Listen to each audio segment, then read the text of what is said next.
Now, I shouldn't be saying this, but all of you anti-Cristiano Ronaldo content creators, listen very well and listen very carefully. Cristiano Ronaldo did not score yesterday and Portugal did not win.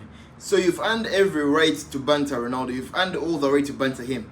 But I want you to separate your banter analysis from your actual football analysis, from your actual ball knowledge. I want you to separate those two. Because right now, a lot of you guys are beginning to act like you lack basic ball knowledge. Because there's no way you can tell me that you watched the game yesterday and as a person that has watched a bit of football, a person that has a bit of football knowledge, that you're coming out here and blaming Cristiano Ronaldo for Portugal's defeat yesterday. And yes, by Portugal's standard, that was a defeat. Like I said, if it is a banter video, it's understandable. But trying to hold Cristiano, by watching that game and trying to hold Ronaldo accountable for it, that's just lack of ball knowledge. I'm sorry. Yes, saying Ronaldo was the reason Portugal lost yesterday just makes you sound very, very foolish. I'm very sorry for saying that. But let me tell you why. Portugal completed nearly 800 passes in this game, and just take a guess of how many big chances were created. Take a guess. A random number. Tell me. Give me your pick. One, uno, emu. According to a lot of you guys are saying, Ronaldo stayed up front and he was expecting passes so he could score, and that automatically made the team play -1 player. And that makes me wonder, did we really watch the same game? Did me and you watch the same game yesterday? Because they're saying when Ronaldo drops deep into the pitch, receives the ball, does quick link up, runs back into the 18-yard box expecting a cross or a pass, but what do his teammates do? They pass the ball back. Here's an example of what I'm talking about. Ronaldo receives the ball from deep within the pitch, makes a quick pass, runs into the 18-yard box expecting quick click-up play, but what do? They pass the ball back. There is more of that happening. There is more video evidence of that happening more than once. So what do you expect Ronaldo to do at this point? What do you expect him to do at this point? Because as a striker, you run around the 18-yard box, you don't get ball. So what do? You go deep within the pitch to try and create something, try and make something happen, and your teammates, they pass the ball back. Okay, let's talk about the goal Portugal did score. When the ball comes in, you see 3 out of the 4 defenders out there man-marking Ronaldo, because they know how much of a threat he can be in the air, how much of a threat he can be when he's given space. So when they mark him, João Neves gets enough space to run in and score that header. A beautiful goal, by the way. So maybe he doesn't only have to contribute goals, he contributes that too. Like, he's like a magnet to players. Whenever defenders see him, they mark him because they know you can't give him space in the box, otherwise he will score. And as we saw yesterday, all defenders left João Neves to go mark Ronaldo, and that's how Portugal's game came in. It was kind of Ronaldo's contribution too. And I saw some of you saying, Ronaldo used to an open chance. How do you call that an open chance? If you play football before, you know that is not an open chance. There were 3 defenders man-marking him when he received the ball, which came in from behind him too. You can make banter videos all you like, but let's not mix banter with football analysis, please. And banter aside, this Portugal team is very, very lucky that they play with Cristiano Ronaldo. Because all 10 of them will play absolute rubbish. They'll play absolute dog shit. And then who will take the blame? Ronaldo will take the blame. Because if you watched that game yesterday and you did not think the biggest issue was with midfield, there must be something wrong with you. There must be something wrong with you up there. You watched the best midfield trio in the world create one big chance, and you're blaming Cristiano Ronaldo for Portugal's bad performance today. This astonishing midfield trio created no big chance in 90 minutes. Maybe João Neves scored a goal, but let's go back to his primary midfield role. Vitinha and Bruno Fernandes created 0 chances in 90 minutes. Before this World Cup began, I always said this Portugal team should be competing for the World Cup trophy, not just competing in the World Cup. They should be competing for the World Cup, because on paper they have the squad to do so. They have on paper, every single one of these Portuguese players is good and that is more than capable of winning this World Cup. Don't throw in blame around. We should not be looking at Ronaldo. We should be looking at the best players in the world.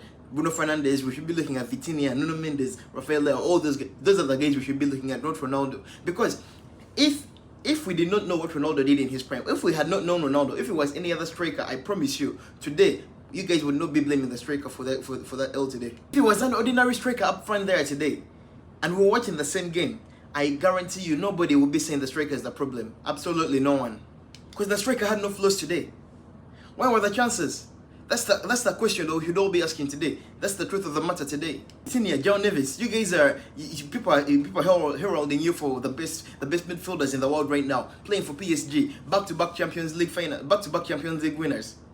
Bruno Fernandes, you're the Premier League Player of the Year, and the 3 of you collectively create 0 big chances, 0 individual brilliance from all of you.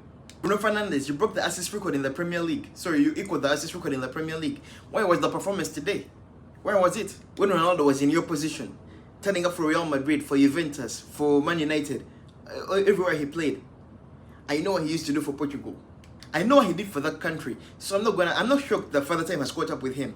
And now you, Bruno Fernandes, João Neves, Vitinha, all of you, Nuno Mendes, João Cancelo, it's now time for you guys to perform. It's time for you guys to do something. Create those chances first. Let Ronaldo miss those chances, and then I will blame Ronaldo 100%. Bruno Fernandes, you especially, I expected a lot more from you. When he was spamming all those passes, all those crosses at Man United, trying to break the assist record. Where was that today? I did not see it at all. At some point it was like, why are these guys getting to the edge of the box and not crossing the ball in for Ronaldo? Because you have arguably one of the best people when it comes to heading a ball into a net in Cristiano Ronaldo, and you're not passing the ball to him, you're not crossing the ball to him. At least cross the ball to him, let him compete, let him try and head the ball in, let him miss the ball, and let's come out and say, okay, fine, Ronaldo, you're missing chances. Let's come out and banter him after that. At least let him compete. But right now, you guys are not giving him chances, and then you guys are expecting him to carry the blame for you. Why? That's not fair. Because against Nigeria, at least you guys created chances, Ronaldo missed some chances, and then everybody came out to bat him, and that was true. He did waste chances against Nigeria. I'm not going to argue against that. But yesterday, you guys did not give him service at all. And another problem with this side also yesterday is like, you guys don't have, it's like you guys are not in sync, you guys don't have that chemistry. Like, one thing I saw with the Argentina game, on paper, these people are not that good. I even once said these guys may actually low-key be overrated. They're not that good. But when you play them, you see, these guys are all dying for each other. They want themselves to succeed. They're all dying for each other.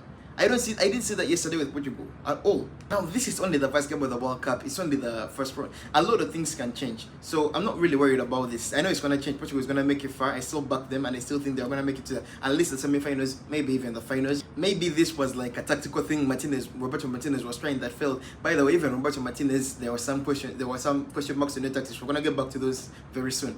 But before any tactics come in, I think this team needs to have like some talks. You guys need to talk to each other. You guys need to be willing to die for each other out there. You know, like I didn't see that yesterday. I didn't see a team that had heart.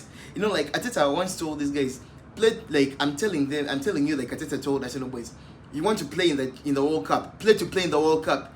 Everybody out there is coming to die. Portugal didn't come to die. You guys just came. You guys just came on vibes. I'm not feeling it. Blah, blah, blah. You guys did not come to do anything, you know?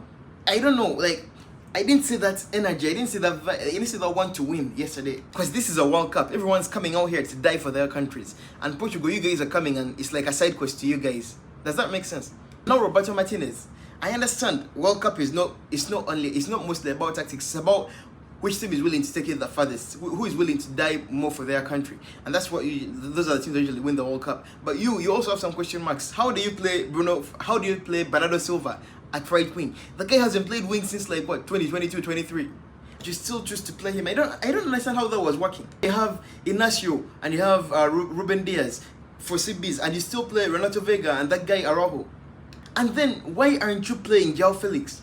Why don't you play João Felix? Like, why are you starting Pedro Neto over Rafael Leao? Even Rafael Leao, why would you set Pedro Neto or Rafael Leao over João Felix? Because I know Rafael Leao doesn't like tracking back, so that's understandable. But why not play João Felix? I know he's playing in the Saudi League, but he's a much better choice for you than Rafael Leao or Pedro Neto right now. He has that kind of chemistry with Ronaldo. They've built that kind of chemistry in the Saudi League. You see how they were doing in the Saudi League. Ronaldo most goals, João Felix most assists. Like they've connected on that wavelength. And for Portugal, he's been scoring for you. He's been turning up for you more than Neto or Leao. So yeah, it is tactics. Tactics do have a toll, do matter in this. But then it's also, none of you guys are willing to die out there. Every other country I've seen in the World Cup, every other country that has performed this World Cup, all of them, even the ones that had bad performances, they were all dying for their country. They were all putting everything on the line for their country. Portugal, I did not see that at all. It's like you guys just came here for vibes. You guys underestimated DRC and you got beaten after seeing what these African teams have been doing recently. And instead of Bernardo Silva on the right wing, it's not like you have the options. Play Conceição.